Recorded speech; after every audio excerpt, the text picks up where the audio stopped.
asalaamaaleykum wa rahmatullah man la seen mbokk seen xarit Fatima Diallo tey nag dañoo ñëw fii ci Liberté 6 ngir waxtaan si ak jànq yi nga xamante ne ñoom ñooy liggéey ci biir kër yi mooy méttital yi ñu leen di méttital ci biir kër yi donc tey jii moom la ñu waxtaan si ak ñoom su ko defee ñu wax ñu seen joytu bu ko defee ñu mën ko porter fi nga xamante ne foofu la war a dem ngir ñu am ci ay solution waaw comme ni ma ko waxee woon sànq rek ñu ngi fii ci biir Liberté 6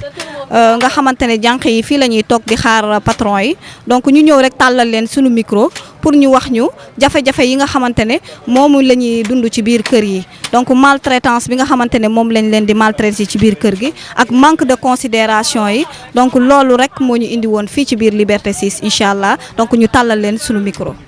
asalaamaaleykum. waaleykum salaam. soxna si na nga def. maa ngi fi rek. yaa ngi si jàmm. jàmm rek. Ndey Faatu. waaw.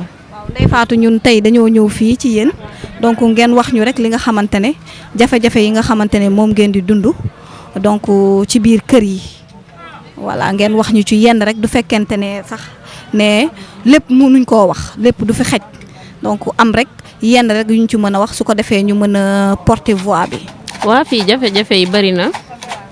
déjà yaa ngi ñëw fekk ñu fii ciel ouvert nekkuñu si kër nekkuñu fenn. ay parapluie lañ ñuy tagal pour protéger ñu naaj bi fii la jànk yi di toog di ut liggéey da ngay toog xaar yàlla ku sa wërsëg ñëw nga dem ki lay jël si xamoo ko yow miy dem xamoo fa ngay dem fekk yàlla rek moo fi nekk ak yonent bi parce que booy dem di liggéey tamit fa ngay dem xamoo lu ñu doon yow miy ñëw ña ngay fekk tamit xamuñu li nga doon condition de travail bi tamit métti na parce que léegi sax tane na parce que léegi jànk yi dañuy distinguer liggéey bi da ngay gis jànk boo xam ne danaan la man togg kese laay def ñii ne la ménage kese laay def ñii ne la fóot kese laay def parce que booleetuñu ko am nañ nag ñi koy boole mais am na ñoo xamante ne loolu moo leen gënal mais des fois da ngay dem si kër parce que ki nga xamante ne moo ñëw fii di ut jànk ki nga xam ne moo la liyee ak jànk bi xamul jànk bi jànk bi day ñëw toog mu ne liggéey sàngam génn na pare nga mun a la waaw mu jël la soo demee ba foofu nag am na loo xam ne contre naag parce que liggéey mayante la ndax tey bu fekkente ne da ngeen a waxaante togg kese fobeere bokku ci patron bi xëy na la fobeeral ma couloir gi war nga ko mën a may parce que ëllëg di nga am dëj c'est imprévu di nga am ngénte c'est imprévu mais da nga ko koy ñaan mu may la bis boobu nga dem say mbokk boo ñëwaatee bu lay fay du ko dagg kon yéen mun ngeen mayante sens tey jii nii nit ki mun na la dugalal loo xam ne bokk sa liggéey nga may ko ko te yàlla rek tax te xam ne ëllëg di nga ko soxla mais munoo dem foofu nekki ne la fompal ma fee nga ne ko duma ko def parce que waxaale wuñu ko et pourtant boo amee décès urgent da ngay dem ñëwaat sa liggéey mu may la ko doo nangu mu dagg la ko te parce que fan boobu liggéeyoo donc mayante la conséquences yi bari na da ngay gis jànk boo xamante ne liggéey taxu ko jóg ñu yóbbu la kër jàmbur téyewoo sa loxo fu ne nga fuyee fu kër jàmbur di def ay sàcc yi sew yoo xamante ne da nga koy xeeb mais ça peut te détruire parce que du sa alal moomoo ko bàyyi ko fa. dañuy gis patron yoo xam ne dañ ñime àkk dañuy jël jànk bi teg ko loo xamante ne àttan na ko mu leeral na la sa doom mi ngi si kaw lal gi di nelaw doo ko def loo sauf que liggéey boo xamante ne àttanu ko doomu jàmbur la dawalal yërmande ba pare nga war ko fay salaire am nga di ko dawloo wala nga jiñ ko sàcc wala loolu yëpp mooy li ma doon wax sànq. ñàkk protection de travail bi mi ngi fi comme li nga wax ne heure bu la neexee mën nga arrêté jànk bi tamit heure bu la neexee mën nga ko dàq à tout moment que ça soit guddi que ça soit bëccëg ci temps yow sa yoon nekku ci def na la li la nakari génnal sama kër ngay wax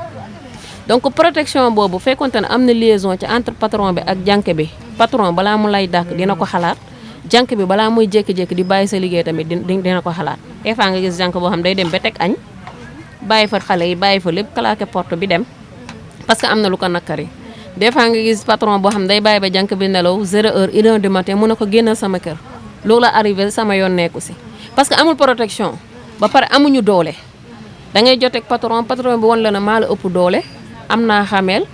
avocat yi samay xarit lañu gendarme yi samay xarit lañu menacé la nga daw bàyyi fa sa xaalis parce que da lay leer na boo ko affronté mun na jël avocat yow bon nga da ngay wër liggéey sa doole mayu la tey ngay dem di jël ay 350 000 wala 500 000 di ko fay avocat parce que boo ko amoon liggéeyal sa bopp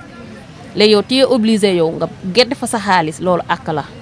parce que ki ñàkk balaa ñàkkam di fend fay ko mais yow jànk ñemee wàcc ay fanam yoo xam ne sonn na ko sa biir kër nga lekk ko sans souci xalaatoo si yàlla xalaatoo si yonante bi boo ko fayul fii tamit suba di nga ko fay jànk yi sikk nañu mais d'une part tamit patron yi tamit ay fautif lañu am na ñoo xam ne nag bàyyi nañ jël jànk en plein air parce que dañ naan wóorul xamuñu leen ay dox daje lañ foofu dañuy préférer dem ci agence yi la plupart seen intérêt la ñuy jiital parce que comme li ma la waxoon rek da ngay dem si agence bi ñu dem fabriquer seen ay papier agence procédure bu mu laaj pour nga taxawal agence pour mën a protéger carrément la femme de ménage agence yu bëri duñ ko def papier de commerce registre yooyu ñu lay laaj ak yooyu yëpp am na ñoo xam ne duñ ci sonn parce que duñu nangoo di dem tribunal di am seen papier tout légal déedéet moo tax agence yi valable Sénégal bëri nañu de mais ñi ci valable de boo nee benn sax doone ñaar léegi nag dafa yomb nga toog rek am jëkkër mu am xaalis nga am possibilité louer sa benn appartement wala sa benn studio teg fa ñaari bureau dem collecter say papier nga xam ne léegi loo bëgg ñu imprimer la ko nga teg nga ne agence laa yor def sa annonce am na ñoo xam ne sax fii la ñuy ñëw di dajale di xëy di jël par jour boo ñëwee ñu teg la agence ba ne entretien boo xam ne rien n'est légal dedans poser la ay 1000 questions collecter say dossier tegale ko nii nag ku dugg sa bureau yaakaar na yow tu es un agence légal or que tu n'es pas légal gis nga vie de femme de ménage yi femme de ménage yi rek ñoo ko mën a jël en charge ku jaarul ci femme de ménage mënoo gérer femme de ménage parce que yow tu t'en fous yaa ngi sa clim sa lépp mi ngi tàgg yaa ngi fay sa location xaas baa ngi dugg yow da ngay dem nga jël femme de ménage mu ñëw si sa bureau nga defal ko enquête mës nga liggéey waaw nga bind ñaata kër nga liggéey waaw nga bind kër yooyu ñaata fan nga fi am nga bind defar CV bu riche même si que li la femme de ménage bu wax sax t'es obligé d'ajouter quelque chose pour mën ko placer parce que sa weccet ngay xool patron bi ñëw nga ne ko voilà elle est gentille elle est comme ça baax na mën na liggéey li ne ci këyit gi rek la patron bi di lire ngeen coché am na si ñu bëri milieu bi ñu bëri jànguñu xamuñu sax yow li nga bind si papier bi patron bi mu ne si ci contrat bi 8 heures de temps lay liggéey par jour mu ne d'accord na parce que femme bi jàngul da nga koy coché loo rek mu coché contrat bi patron bi ñu ne ko waa femme bi léegi ñaata nga koy joxe agence bi produit agence bi la parce que loolu moo tax agence bi bëri ñu ngi lekk ak te xamuñu li ñuy lekk parce que yow jànk bi produit agence bi la du produit kii bi agence bi moo ko produit jaay ko ah allo waa madame Ndiaye am naa fi benn jànk de mais 75000 lay laaj agence bi mu ne waa d'accord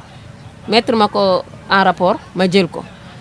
patron bi ñëw ci agence bi signé ak jànk bi 75000 yóbbu ko këram fin du mois bu jotee xaalis jànk bi agence la koy fay patron agence bi mooy woo jànk bi ne ko ça va am nga liggéey mu ne déedéet mu ne ko yor naa fi place su 50000 te fekk na place bi 75000 la man je déteste nga ne bu lijjanti li ma lay placé mais ak dafa am mënoo jël jànk waxaale ak patron bi 75000 mais fais le minimum. mais loolu mi ngi am ci biir agence yi. si loolu moo bëri si agence yi ak jànk bu ñu viré sa salaire agence di la fay par weer am na njuuj njaaj am na tricherie. mais lu tax loolu noonu jànk yi ñoom ñoo koy d'accord ak ñi nga xamante ne ñoom ñooy femme de ménage yi wala. parce que man du fekkente ne man damay liggéey. je préfère même bu fekkente ne man état bu ma jëlee man may liggéey sama bulletin de salaire daf ma koy jox bu weer bi dee damay dem banque tàllal sama loxo mais du ma xaar nit di ma ko jox du fekkente ne donc femme de ménage la au lieu que yow ngay dem ci agence bi donc agence bi moom c'est vrai que moom moo la utal liggéey mais yow sa bulletin boobu noonu war nga kaa mën a jël donc su sa xaalis bi mu ñëw tege sa loxo voilà moom lan la war a mën a am mooy mu oote ne léegi fay nañ la donc mu ne mois tel ak tel fay nañ la mu vérification mais pourquoi xaalis bi di jaar ci loxo man loolu laa comprendre lu tax ñoom ñu koy nangu. man su ma neexoon tey mu ubbi agence virtuelle yi ñoo bëri surtout les réseaux sociaux agence virtuelle da ngay toog sa ginnaaw téléphone def sa benn annonce na am naa kuy liggéey nangam jël numéro nit ñu collecté y a aucun travail qui se paye. tu cherches du travail soxla woo fay parce que amoo yaa ngi wër. mais bëri na si ñoo xamante dañ naan yónnee ma 5000 wala yónnee ma 10 000 parce que da ngay wër liggéey yow tous les moyens sont bons pour yow nga liggéey mais préparation de dossier da ngay dugal li arnaque la seede yàlla arnaque la li ci ëpp ay arnaque la duñu wax dëgg dañuy traumatiser femme de ménage yi di la fen naa ma jox ma sa numéro wala nga ñëw fi boo demee ba agence ba nga toog mu naan waa pour ma amal la liggéey il faut nga fay 2000 tout près fii nii da ngay fay 5000 francs sa xaalis tëdd fa sa dossier tëdd fa ilaa yow ëbët duñ la fay duñ la woo. man loolu laa dee wax femme de ménage yi pourquoi yow ngay wut liggéey ba pare di fay. ngay wut di liggéey di fay yow amoo lu dul benn salaire u 50000 boo xamante ne nii donc léeg-léeg doyu la sax léegi ngay 50000 nga fay ci 5000 donc loolu noonu tamit léeg-léeg est-ce que ñoom amuñu ci part de responsabilité pour ñu arnaquer leen. dañ naan la mun naa la utal liggéey bu baax mais mun naa la utal liggéey 100000 francs mais chaque fin du mois da ngay fay 10 000. te ñoom dañ koy nangu. waaw dañ koy nangu elle est obligée d'accepter parce que dafa bëgg salaire bu baax. man liggéey naa si benn ak agence liggéeyal naa ak agence benn école nettoyage ñibbi agence bi du ñu fay 50000 ñu dem ba ko kii ñëw Ebola à l'époque bi Ebola bi ñëwee ñu ne cas d'Ebola dugg na Sénégal donc directeur école bi mu ne on est obligé femme de ménage yi ñuy def toute la journée donc il faut ñu yokk salaire yi mais borom agence bi xam nga lu mu teg si salaire yi 10 000 francs muy 60 000 tu passes toute la journée là-bas sa ndékki yaa ko yor sa añ yaa ko yor ba pare pointé check point si buntu toilette ji ku génn nga nettoyer pour éviter virus bi. ñuy def noonu ba fin du mois jot ndekete on a doublé nos salaires à 100 000 francs moom il préfère dagg 40 000 parce que suñu salaire musul jaar ci man ci ñoom lay jaar mu la koy waree di la dagg par xaaj. après dinaa la yónnee 20 000 yi tey si 30 000 yi dinaa la def nii mu ñuy dawloo ñu dem foofu te fayee ko suñu salaire fekk chauffeur bi wax nañ ñu ne maa yóbbu seen sec léegi am ngeen xaalis daal genre café yooyu parce que léegi yéen a ngi laal 100 000 francs te moom 10 000 la teg 40 000 yi mu doo ko ci poosam mais weekend day dem def ay réunion genre briefing yooyu ku ci nekk mu wax la sa sikk société bi nee na liggéeyoo société bi nee na nangam ak nangam bi ñuy wax ma ne ko yow mu ne ko man ku ñemee riibaa nga